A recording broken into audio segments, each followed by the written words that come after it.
യുദ്ധമുണ്ടാകുന്നത് വിഭവങ്ങളുടെ കുറവ് കൊണ്ടാണോ അതോ മനുഷ്യന്റെ മനസ്സുകൊണ്ടാണോ? നമുക്കൊന്ന് പരിശോധിച്ചാലോ?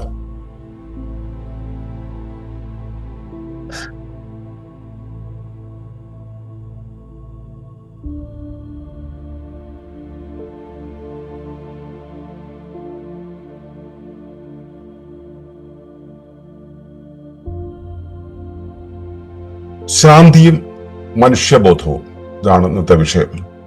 വാർ begins not from lack of resources but from lack of values in human mind. ശാന്തിയും മനുഷ്യബോധവും. യുദ്ധത്തെ സൃഷ്ടിക്കുന്നത് എന്താണ്? ആയുധങ്ങളോ രാഷ്ട്രീയമോ മനുഷ്യന്റെ മനസ്സോ? ചിന്തയും മൂല്യങ്ങളും മാറാതെ മനുഷ്യരാശിക്ക് യഥാർത്ഥ ശാന്തി നേടാനാകുമോ? ഭാവിയിലെ യുദ്ധങ്ങൾ ഒഴിവാക്കാൻ മനുഷ്യനിൽ എന്ത് ആന്തരിക മാറ്റമാണ് ആവശ്യമായിട്ടുള്ളത്?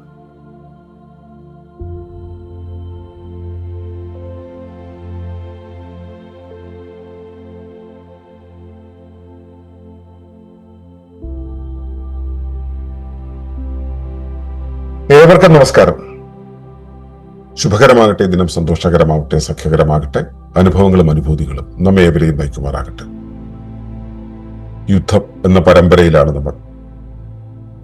യുദ്ധങ്ങൾ ഉണ്ടാകുന്നതിന്റെ പല കാരണങ്ങൾ നമ്മൾ ഇന്നലെ സംസാരിച്ചു. അപ്പോ വിഭവങ്ങൾ ലഭിക്കാൻ വേണ്ടി, വിഭവങ്ങൾ പിടിച്ചടക്കാൻ വേണ്ടി, അല്ലെങ്കിൽ വിഭവങ്ങൾക്ക് വേലികെട്ടാൻ വേണ്ടി, തന്റെ വളപ്പിലേക്ക് വിഭവങ്ങളെ എത്തിക്കാൻ വേണ്ടി, അല്ലെ തന്റെ വളപ്പിലാണ് വിഭവം എന്ന് ഉറപ്പാക്കാൻ വേണ്ടി നമ്മൾ കാണിക്കുന്ന ഒരു സാങ്കേതിക പരിപാടിയാണ് യുദ്ധം എന്ന് നമ്മൾ ഇന്നലെ ചർച്ച ചെയ്തു. അപ്പോ നമ്മിലേക്ക് ഇത് എത്തിക്കാനായിട്ട് ശ്രമിക്കുന്ന സമയത്ത്, വിഭവങ്ങളെ എത്തിക്കാനായിട്ട് ശ്രമിക്കുന്ന സമയത്ത് മാത്രമാണ് യുദ്ധം ഉണ്ടാകുന്നത്. ശരിക്കും യുദ്ധത്തെ സൃഷ്ടിക്കുന്നത് എന്താണ്? ഈ ആയുധങ്ങൾ, ഇപ്പൊ നമ്മൾ പറഞ്ഞു ആയുധ കച്ചവടമുണ്ട്, ആയുധങ്ങളാണോ അതോ രാഷ്ട്രീയമാണ്, രാഷ്ട്രീയ കാഴ്ചപ്പാടുകൾ, രാഷ്ട്രീയ നിലപാടുകളിൽ വ്യത്യാസമാണോ, അതോ മനുഷ്യന്റെ മനസ്സാണോ എന്നുള്ളത്? ആധുനിക കാലം ക്രൈസിസുകൾ ഇല്ലാത്ത കാലമാണെന്നും കാലുഷ്യം കുറഞ്ഞ കാലമാണെന്നും ഒക്കെ നമ്മൾ വിശ്വസിച്ചു പോരുന്നുണ്ട്. പണ്ട് ഒരുപാട് ദുരിതങ്ങളായിരുന്നു, പണ്ട് അടിമ ഉടമകളുടെ സംഘടനകൾ ഉണ്ടായിരുന്നു, വംശസമരങ്ങൾ ഉണ്ടായിരുന്നു എന്നൊക്കെ നമ്മൾ പറയുന്നുണ്ട്.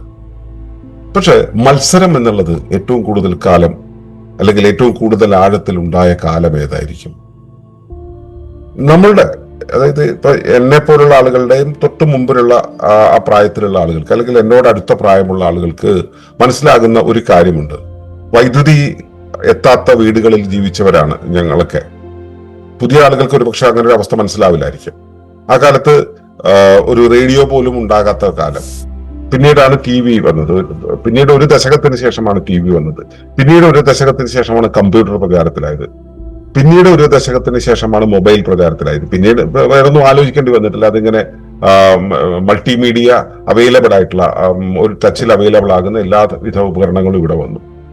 ഈ ഉപകരണങ്ങളുടെ വരവോടുകൂടി നമ്മൾ വ്യക്തിപരതയിലേക്ക് കൂടുതൽ കൂടുതൽ കൂടുതൽ ആയിത്തീർന്നു എന്നുള്ളതാണ്. അതിനു മുമ്പുള്ള ഒരു കാലഘട്ടം, ഞങ്ങൾ ജീവിച്ച ഒരു കാലഘട്ടമുണ്ട്. ഞാൻ കണ്ടതിനും മുമ്പുള്ള ഒരു കാലഘട്ടവും ഇതിനേക്കാൾ കൂടുതൽ പ്രസക്തമാണെന്ന് നമ്മൾ മനസ്സിലാക്കേണ്ടതുണ്ട്. ആ കാലഘട്ടത്തിൽ ആളുകൾ പാരസ്പര്യത്തിലായിരുന്നു. ഒരാളുടെ വീഴ്ചയിൽ പിന്താങ്ങാനായിട്ട്, വീഴുന്ന സമയത്ത് അത് പിന്താങ്ങാനായിട്ട് ഒരു സമൂഹം മുഴുവൻ, ഒരു ഗ്രാമം മുഴുവൻ കൂടെ നിന്നിരുന്നു. നഗരങ്ങളിലെ സ്ഥിതി അന്നും കാലുഷ്യം തന്നെ, മത്സര്യം തന്നെ. പക്ഷെ ഗ്രാമങ്ങളുടെ എണ്ണം കൂടുതലായിരുന്നു, വ്യക്തികൾക്കിടയിലുള്ള സൗഹൃദങ്ങൾ കൂടുതലായിരുന്നു, വ്യക്തികൾക്ക് ഇടയിൽ ഇടപെടാനുള്ള സമയം കൂടുതലായിരുന്നു. പിന്നെ വിദ്യാഭ്യാസം നേടാത്ത ഒരുപാട് പേരുണ്ടായിരുന്നു. അതുകൊണ്ട് തന്നെ അവർ വിധേയത്വം കാണിക്കുമെങ്കിൽ പോലും മാത്സര്യം കാണിച്ചിരുന്നില്ല. മാത്സര്യത്തിന്റെ അളവ് വളരെ കുറവായിരുന്നു. നേരത്തെ നമ്മൾ ഇന്നലെ സംസാരിച്ചതുപോലെ അല്പം കൊനിഷ്ടോ ചെറിയ അസൂയോ ഒക്കെ അതൊക്കെ സാധാരണമായിട്ട് മനുഷ്യരുടെ കൂടെ ഉള്ളതാണ്, അതുണ്ടായിരുന്നു. പക്ഷെ പാരസ്പര്യം എന്നുള്ളത്, ഒരുത്തനെ സപ്പോർട്ട് ചെയ്യേണ്ടത് തന്റെ ഉത്തരവാദിത്തമാണെന്നുള്ള ഒരു അവസ്ഥ നമുക്കുണ്ടായിരുന്നു. മത്സരം കുറവായിരുന്നു. ആധുനിക വിദ്യാഭ്യാസത്തിന്റെ വരവോടുകൂടി, ആധുനിക വിപണിയുടെ വരവോടുകൂടി, ആധുനിക വാണിജ്യ സംവിധാനത്തിന്റെ, സമ്പ്രദായത്തിന്റെ തള്ളിക്കയറ്റലോടുകൂടി, ആ തള്ളിക്കയറ്റൽ നമ്മിലേക്ക് കൊണ്ടെത്തിച്ച ടി വിയുടെ വരവോടുകൂടി നമ്മൾ മത്സരിക്കാൻ തുടങ്ങി. മത്സരങ്ങളുടെ കൂട്ടം, അതായത് പരീക്ഷയിൽ മത്സരം, തൊഴിലിൽ മത്സരം, തൊഴിൽ ചെയ്യുന്ന ഇടത്ത് മത്സരം, അതുപോലെ തന്നെ വിപണനത്തിൽ മത്സരം, ഉൽപ്പന്നങ്ങൾ ഉണ്ടാക്കുന്നതിൽ മത്സരം, ഈ രൂപത്തിലേക്ക് മത്സരങ്ങൾ വന്നു കഴിഞ്ഞപ്പോൾ നമുക്ക് മറ്റുള്ളവരെ തോൽപ്പിക്കുക എന്നുള്ളത് തന്റെ ഭാഷയായിട്ട് വന്നു. പ്രാചീന മനുഷ്യൻ അവന്റെ ജീവിതത്തെ സസ്റ്റെയിൻ ചെയ്യിക്കാൻ വേണ്ടി, അവന്റെ വിഭവങ്ങൾ പ്രൊക്യൂർ ചെയ്യാൻ വേണ്ടി കണ്ടെത്തിയിരുന്ന യുദ്ധത്തിന് പകരം അതിനുവേണ്ടി ഒരു മൃഗത്തെ അവൻ വേട്ടയാടുകയാണെങ്കിൽ മൃഗത്തോട് യുദ്ധം ചെയ്യുകയാണ്, മൃഗത്തെ വേട്ടയാടുകയാണ്, മൃഗത്തെ സ്വീകരിക്കുന്നതിന് മുമ്പ് അതിനോട് അപ്പോളജൈസ് ചെയ്തുകൊണ്ട് അതിനെ തന്റെ ഭക്ഷണമായി സ്വീകരിക്കേണ്ടി വരുന്ന ഒരു അവസ്ഥയെ പറഞ്ഞുകൊണ്ട് ധർമ്മത്തിലാണ് യുദ്ധം ചെയ്തിരുന്നത്. ഇവിടെ ധർമ്മം എന്ന് പറയുന്നത് ഇല്ല. യുദ്ധത്തിൽ ധർമ്മം ആവശ്യമില്ല എന്നുള്ള ഒരു നീതിയിലേക്ക് എത്തിച്ചേർന്നിട്ടുണ്ട്. അപ്പൊ ഇവിടെ വിഭവങ്ങൾ മത്സരിക്കുന്നതിന്റെ ഭാഗമായിട്ട് നമ്മൾ വിഭവങ്ങൾ പ്രൊക്യൂർ ചെയ്യുക എന്നുള്ള രീതിയിലേക്ക് മാറിത്തീർന്നു. അപ്പോൾ ഈ മത്സരം എന്നുള്ളത് നമ്മൾ സ്കൂളുകളിലും തൊഴിലിടത്തിൽ നിന്നും പഠിക്കുന്നതാണ്, ഒരു പുതിയ സംസ്കാരത്തിന്റെ ഭാഗമായി പഠിക്കുന്നതാണ്, എല്ലാം കോമ്പറ്റ് ചെയ്യുന്നതാണ്. അത് അങ്ങനെയാണെന്ന് സ്ഥാപിക്കാനായിട്ട് അതിജീവനത്തിന്റെ നീതി അല്ലെങ്കിൽ ബലവാന്റെ നീതി എന്ന് പറയുന്ന ഒരു ചിന്താ പദ്ധതി നമ്മുടെ തലയിലേക്ക് കയറ്റിത്തുന്നുണ്ട്. സത്യത്തിൽ ബലവാന്റെ നീതി അല്ലെങ്കിൽ സർവൈവൽ ഓഫ് ദ ഫിറ്റസ്റ്റ് എന്ന് പറയുന്ന സംവിധാനം തന്നെയാണ് പരിണാമത്തിന്റെ അടിസ്ഥാനം. സിംബയോസിസ് എന്ന് പറയുന്ന സഹവർത്തിത്വ സഹജീവന സംവിധാനം ജൈവതയിലുണ്ട്. ഈ ജൈവതയിൽ ആരെങ്കിലും കോമ്പീറ്റ് ചെയ്തിട്ട് വിജയിക്കുന്നവനല്ല അതിനകത്തുണ്ട്. സഹവർത്തിത്വം സാധ്യമാകുന്നവനാണ് ഇവിടെ വിജയിച്ചു വരുന്നത്. ഈ സഹവർത്തിത്വം ഉള്ളവനാണ് നിലനിൽക്കാൻ കഴിയുക. ഈ സഹവർത്തിത്വമാണ് നമ്മളെ നിലനിർത്തുന്നത്, അല്ലാതെ മത്സരമല്ല. മത്സരം ഒരു വിജയിയെ ഉണ്ടാക്കും, ബാക്കിയുള്ളവർ സഹവർത്തിച്ചാണ് നിലനിൽക്കുന്നത്. ഒരു നേതാവിന്, ഒരു അധികാരത്തിന്റെ, ഒരു ഉടമയുടെ ഒരു അവസ്ഥ ഉണ്ടാക്കാൻ ഈ മുതലാളിത്തം ഉണ്ടാക്കി വെച്ച ഒരു സംവിധാനമാണ് ഈ മത്സരത്തിൽ ജയിക്കുന്നവനാണ് മുൻപന്തിയിലെന്ന്. അവനല്ല സസ്റ്റൈനബിലിറ്റി ഉള്ളത്. സസ്റ്റൈനബിലിറ്റി ഉള്ളത് ഈ സഹവർത്തിത്വത്തിൽ നിൽക്കുന്നവർക്കാണ്.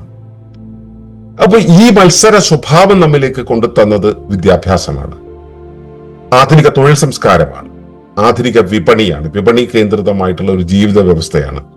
ഇതിലൂടെ നമ്മൾ ഈ അധിനിവേശ സമ്പ്രദായം സ്വായത്തമാക്കി, മത്സരം സ്വായത്തമാക്കി. ഇത് നമ്മുടെ മനസ്സുകളിൽ നിറഞ്ഞു നിൽക്കുകയാണ്. ആ ഒരു കോമ്പറ്റീറ്റീവ് മൈൻഡ് നമ്മുടെ ഉള്ളിൽ ഉണ്ടാക്കി നിൽക്കുകയാണ്.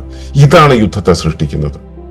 അല്ലാതെ വിൽക്കാൻ വെച്ചിരിക്കുന്ന ആയുധങ്ങൾ അത് നമുക്ക് എക്കണോമിക്കലി പറയാം.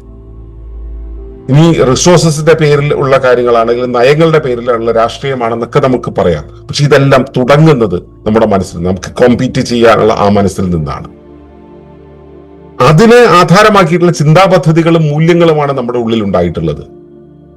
നമ്മളിപ്പോ ഒരു കുഞ്ഞിന് ജനിച്ചു കഴിഞ്ഞ് കുറച്ച് കഴിയുമ്പോഴേക്കും ആ കുഞ്ഞിന്റെ സ്കൂൾ അഡ്മിഷനെ കുറിച്ച് നമ്മൾ ആലോചിക്കുന്നു. കുഞ്ഞിന്റെ കുട്ടിത്തം എന്നുള്ള കാര്യം, കുട്ടിയായി കളിച്ച് ചിരിച്ചു പഠിക്കുന്ന, അവന്റെ ജീവിതത്തെ അറിയുന്ന ഒരവസ്ഥയെക്കുറിച്ച് നമ്മൾ ചിന്തിക്കുന്നില്ല.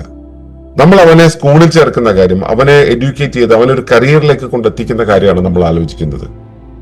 അതിനനുസരിച്ചുള്ള ഒരു ചിന്താ പദ്ധതിയിലൂടെ അവനെ കടത്തിവിടുന്ന സമയത്ത് അവന്റെ ഉള്ളിലെ മൂല്യങ്ങൾ നഷ്ടപ്പെട്ടു പോകുന്നത് നമ്മൾ അറിയുന്നേ ഇല്ല.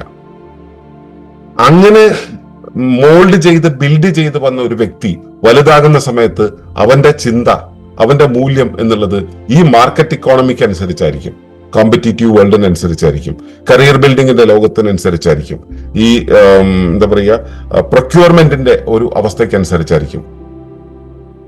നമ്മൾ ഇന്നലെ സംസാരിച്ചല്ലോ, ഈ പറയുന്ന മുതലാളിത്തം എന്ന് പറയുന്നത്, ഈ പറയുന്ന ഇലൂമിനാറ്റി എന്ന് പറയുന്നത്, ഈ പറയുന്ന അതോറിറ്റേറിയൻസ് എന്ന് പറയുന്നത് എവിടെയാണ് ഇരിക്കുന്നത്, എവിടെയാണ് അവർ ജീവിക്കുന്നത്? അത് നമ്മൾ ഓരോരുത്തരുടെയും കൺസ്യൂമറിസം കൊണ്ടു നടക്കുന്ന ഓരോരുത്തരുടെ മനസ്സിലാണ്. അത് ചിന്തയുടെ രൂപത്തിലും മൂല്യത്തിന്റെ രൂപത്തിലുമാണ്. എന്റെ സ്വാഭിമാനം സംരക്ഷിക്കണമെന്ന് കരുതുന്ന, എന്റെ വീടിന്റെ പ്രൗഢി സംരക്ഷിക്കണമെന്ന് കരുതുമ്പോൾ ഞാൻ കൺസ്യൂമറിസത്തെയാണ് സംരക്ഷിക്കുന്നത്. എന്റെ മൂല്യങ്ങൾ ഇതെല്ലാം ആ പ്രൗഢമായ രീതിയിൽ നിലനിൽക്കണം എന്ന മൂല്യം ഞാൻ സൂക്ഷിക്കുന്ന സമയത്ത് ഞാൻ ഉപഭോഗ സംസ്കാരത്തെ നടത്തിക്കൊണ്ടുപോകുന്ന കാർബൺ ബേസ്ഡ് ഇക്കോണമിയാണ് നമ്മൾ പിന്താങ്ങുന്നത്. ഈ ചിന്താ പദ്ധതിയും ഈ മൂല്യങ്ങളും മാറാതെ നമുക്ക് ഈ കോമ്പറ്റീറ്റീവ് മൈൻഡ് സെറ്റിൽ നിന്ന് വെളിയിലേക്ക് വരാൻ കഴിയുമോ? സാധിക്കില്ല. ആ കോമ്പറ്റീറ്റീവ് മൈൻഡിൽ നിന്നും വെളിയിലേക്ക് വരാതെ ഈ യുദ്ധം നിൽക്കുമോ? ഈ യുദ്ധം വെളിയിലല്ല നടക്കുന്നത്, ഇത് നമ്മുടെ അകത്താണ് നടക്കുന്നത്. നമ്മുടെ അകത്തുള്ള യുദ്ധമാണ്. ഈ കഴിഞ്ഞൊരു ദിവസം ഇതൊരു ഒരു ഗഫൂർ എന്ന് പറയുന്ന ഒരു മഹത് വ്യക്തി എഴുതിയ ഒന്ന് കണ്ടു. യുദ്ധം നമ്മുടെ ഉള്ളിലാണ് തുടങ്ങുന്നത് എന്ന് പറഞ്ഞിട്ട് വളരെ വിശേഷപ്പെട്ട ഒരു എഴുത്തായിരുന്നു അത്. അപ്പോൾ നമ്മുടെ ഉള്ളിലെ ചിന്തയും മൂല്യങ്ങളും മാറാതെ നമ്മിലെ യുദ്ധം തീരില്ല. നമ്മിലെ യുദ്ധം തീരാതെ യഥാർത്ഥ ശാന്തി കണ്ടെത്താനാവില്ല. അപ്പോ ചിന്തകളും മൂല്യങ്ങളും മാറുക എന്നുള്ളത് തന്നെയാണ് ആത്യന്തികമായിട്ട് വേണ്ടത്. ശാന്തി ഉണ്ടാകണമെങ്കിൽ മനുഷ്യബോധത്തില് ഈ ശാന്തി ഉണ്ടാവണം. അതായത് പുറത്ത് ശാന്തി ഉണ്ടാവണമെങ്കിൽ മനുഷ്യബോധത്തിൽ ശാന്തി ഉണ്ടാവണം. ആ ശാന്തി ഉണ്ടാകണം എന്ന് വെച്ചാൽ നമ്മുടെ ചിന്താ പദ്ധതികൾ മാറണം, നമ്മുടെ മൂല്യ രീതികൾ മാറണം. അപ്പോ ഇങ്ങനെ മൂല്യങ്ങൾ മാറണം എന്നുണ്ടെങ്കിൽ നമ്മിൽ ചില ആന്തരിക മാറ്റങ്ങൾ ഉണ്ടാവും. ആ ആന്തരിക മാറ്റങ്ങൾ ഇപ്പൊ നമ്മൾ മൂല്യങ്ങൾ മാറണം എന്ന് ഓർത്തു. മൂല്യങ്ങൾ മാറണം എന്ന് പറയുമ്പോൾ ഞാൻ മത്സരിക്കാൻ നിൽക്കുന്നില്ല, പക്ഷെ എനിക്ക് വേണ്ടതെല്ലാം പ്രൊക്യൂർ ചെയ്ത് വെക്കണം എന്ന് പറയുന്ന ഒരു അവസ്ഥയുണ്ടല്ലോ. അങ്ങനെയല്ല, ജീവിത പദ്ധതിയെക്കുറിച്ച് കൃത്യമായിട്ട് മനസ്സിലാവണം. അവിടെയാണ് ഡീപിക്കോളജി പ്രസക്തമാവുന്നത്. ഡീപിക്കോളജി എന്ന് പറയുന്നത് ഇവിടെയുള്ള സർവ്വചരാചരങ്ങൾക്കും ഇവിടെ ജീവാവകാശമുണ്ടെന്നും ഇവയെല്ലാം തമ്മിൽ ഒരു സ്വാഭാവികമായ ജൈവ സംവിധാനമായി, സ്വയം പ്രവർത്തിക്കുന്ന ഒരു ജൈവ സംവിധാനമായി നിലനിൽക്കുന്നുണ്ടെന്നും ആണ് പറയുന്നത്. ഇവിടെയെല്ലാം നിരന്തരം കാലങ്ങളായി സ്വാഭാവികമായി പ്രവർത്തിച്ചുകൊണ്ടേയിരിക്കുന്നു. അതിനകത്ത് കയറി അതിന്റെ വഴി തിരിക്കുകയും ഗതി മാറ്റുകയും ചെയ്യുന്നത് മനുഷ്യൻ മാത്രമാണ്. ബാക്കിയെല്ലാം തന്നെ സ്വാഭാവികമായി സംഭവിക്കുന്നുണ്ട്.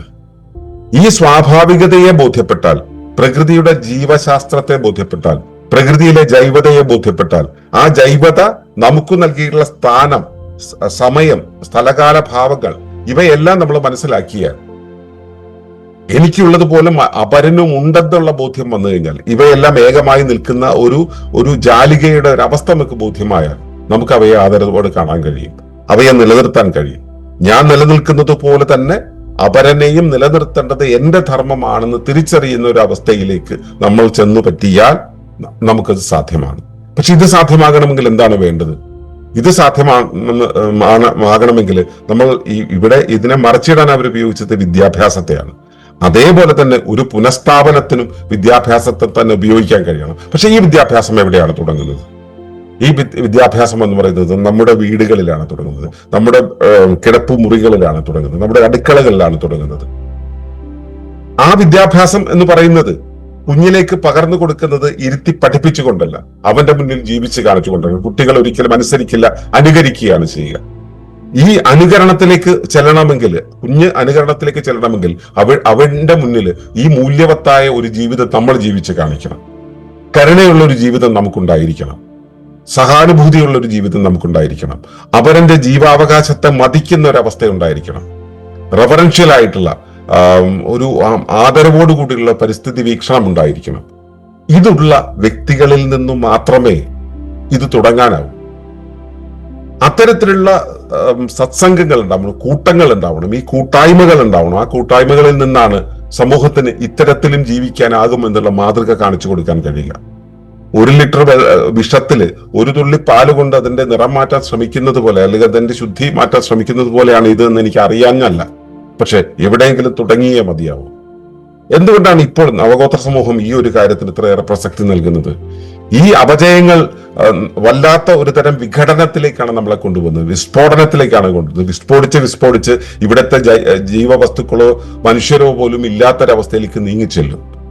അങ്ങനെ നീങ്ങിച്ചെല്ലുന്ന ഒരു അവസ്ഥയിൽ ജീവനെ പിടിച്ചു നിർത്താനായിട്ട് മനുഷ്യ സമൂഹത്തിലെ ഏതെങ്കിലുമൊക്കെ മൂലകളിൽ ചില ചെറിയ ശ്രമങ്ങൾ നടക്കുന്നുണ്ടാവും ജീവനെ പിടിച്ചു നിർത്താൻ, മനുഷ്യ സംസ്കാരത്തെ പിടിച്ചു നിർത്താൻ. അവിടെ സുസ്ഥിരതയ്ക്കായി ശ്രമിക്കുന്ന ആളുകൾക്ക് ഈ വക കാര്യങ്ങളെക്കുറിച്ച് ബോധ്യം വരുത്താൻ വേണ്ടി, അവർക്ക് എന്തറിയണം എന്തറിയേണ്ടതില്ല എന്നതിനെ കുറിച്ച് ബോധ്യം വരുത്താൻ വേണ്ടിയാണ് നമ്മൾ ഇത്രയേറെ വിഷയങ്ങൾ സംസാരിച്ചു പോകുന്നതും പഠിച്ചു പോകുന്നതും. അത്തരത്തിലുള്ള ബോധ്യമുള്ള ചെറു സമൂഹങ്ങൾ ഇവിടെ ഉണ്ടാവുക എന്നുള്ളതാണ് കാര്യം. അവർ ഈ പാരസ്പര്യത്തിൽ ജീവിക്കുന്ന ജീവിത മാതൃകകൾ ഉണ്ടാക്കുക എന്നുള്ളതാണ് ചെയ്യേണ്ടത്. ഇതിനനുസരിച്ചുള്ളൊരു ആന്തരിക മാറ്റമാണ് നമ്മൾ വേണ്ടത്. എല്ലാം പ്രകൃതിയിലെല്ലാം സ്വാഭാവിക സംഭവിക്കുന്നുവെന്നും നമ്മൾ അതിനനുസരിച്ച് വഴങ്ങി നിന്നാൽ, നമ്മൾ അതിനോട് അനുരൂപപ്പെടുകയാണെങ്കിൽ എല്ലാം ഇവിടെ സ്വാഭാവികമായി സംഭവിച്ചു കൊള്ളും. അതിനകത്ത് നമ്മൾ കയറി തീരുമാനങ്ങൾ എടുക്കേണ്ട എന്ന ഒരു ബോധ്യത്തിലേക്ക് നമ്മൾ എത്തുന്നു. നമ്മുടെ യുക്തിയോ നമ്മുടെ പ്രവർത്തനമോ അല്ല പ്രകൃതിയെ മൊത്തത്തിൽ കൺട്രോൾ ചെയ്യേണ്ടത്. നമ്മൾ അതിലേക്ക് ചെലുത്തും തോറും നമ്മളുടെ ശ്രമം നിരന്തരം ആവശ്യമായിട്ട് വരും. നമ്മൾ അതിലേക്ക് ചെലുത്താതെ നമ്മൾ അതിനെ സ്വതന്ത്രമാക്കി വിടുകയും അതിന് അനുരൂപപ്പെട്ട് അതിനോട് വഴങ്ങി നിന്നു കഴിഞ്ഞാൽ നമ്മുടെ ജീവിതം സുഗമമായി അതോടൊപ്പം പോകുമെന്ന് നമ്മുടെ ചിന്തയുടെയോ നമ്മുടെ ബുദ്ധിയുടെയോ നമ്മുടെ ധിഷണയുടെയോ നമ്മുടെ പരിശ്രമത്തിന്റെയോ നമ്മൾ നൽകുന്ന ആഘാതത്തിന്റെയോ ഒന്നും സ്വാധീനമില്ലാതെ തന്നെ പ്രകൃതിയും നമ്മൾ നിൽക്കുന്ന പരിസരവും നമ്മുടെ ജീവിത പരിസ്ഥിതി തന്നെ ഏറ്റവും സ്വാഭാവികമായി, ഏറ്റവും സുന്ദരമായി, ഏറ്റവും മൂല്യവത്തായി നീങ്ങിപ്പോവുകയുമെന്ന് തിരിച്ചറിവാണ് നമുക്ക് വേണ്ടത്. ആ തിരിച്ചറിവിന്റെ പശ്ചാത്തലമാണ് ഇക്കോ സ്പിരിച്വാലിറ്റിയും ഡീപ്പ് ഇക്കോളജിയും നമുക്ക് തരുന്നത്. അവിടെ നിന്ന് വേണം തുടങ്ങാൻ. അവിടെ നിന്നുമാണ് നമ്മുടെ ആന്തരിക മൂല്യങ്ങളിൽ മാറ്റം വരുത്താൻ, ആന്തരിക ദർശനങ്ങളിൽ മാറ്റം വരുത്താൻ. അത് തന്നെയാണ് ആന്തരിക പ്രവർത്തനങ്ങളിൽ മാറ്റം വരുത്തുന്നത്. ഈ ആന്തരിക പ്രവർത്തനങ്ങൾ നമ്മിലുണ്ടാകുമ്പോഴാണ് നമ്മളോടൊപ്പം സഹവർത്തിക്കുന്ന ആളുകളിൽ മാറ്റം ഉണ്ടാവുക. ആ മാറ്റമാണ് സമൂഹത്തില് സമാജത്തിൽ മാറ്റമുണ്ടാക്കുക. അങ്ങനെ നമ്മുടെ ഉള്ളിൽ നിന്നും സമൂഹത്തിലേക്ക് വിടർന്നു വരുന്ന, വികസിച്ചു വരുന്ന ഒരു ശാന്തി ബോധം കൊണ്ട്, ദൗത്യബോധം കൊണ്ടാണ്, പ്രകൃതി ബോധം കൊണ്ടാണ് നമുക്ക് യുദ്ധത്തെ ഒഴിവാക്കാനാവുക. നമ്മുടെ അകത്ത് യുദ്ധം നടന്നുകൊണ്ടിരിക്കുമ്പോൾ, നമ്മുടെ അകത്ത് മത്സരം നടന്നുകൊണ്ടിരിക്കുമ്പോൾ വെളിയിലെ യുദ്ധം നിർത്താൻ പറയുന്നത് ശരിക്കും അനുചിതമാണ്. അതുകൊണ്ട് തന്നെ നമ്മുടെ അകത്തെ യുദ്ധം നിൽക്കട്ടെ. അതിനുവേണ്ടിയുള്ള പാഠങ്ങളാകട്ടെ, അതിനുവേണ്ടിയുള്ള തിരിച്ചറിവുകളാകട്ടെ നമ്മളെ നയിക്കുന്നത് എന്ന് പറഞ്ഞുകൊണ്ട് തുടർപാഠങ്ങളിലേക്ക് നാളെ പോകാമെന്ന് പറഞ്ഞുകൊണ്ട് നിർത്തുകയാണ്. നന്ദി, നമസ്കാരം. തുടർന്നു കാണുന്നതിന് മുമ്പായി ഈ വിഷയം ഇഷ്ടമായെങ്കിൽ ഒന്ന് ലൈക്ക് ചെയ്യുക, കമന്റ് ചെയ്യുക, ഷെയർ ചെയ്യുക. നിങ്ങൾ പ്രകൃതിയെ ഇഷ്ടപ്പെടുന്നുവെങ്കിൽ ഈ ചാനൽ ഒന്ന് സബ്സ്ക്രൈബ് ചെയ്യുക.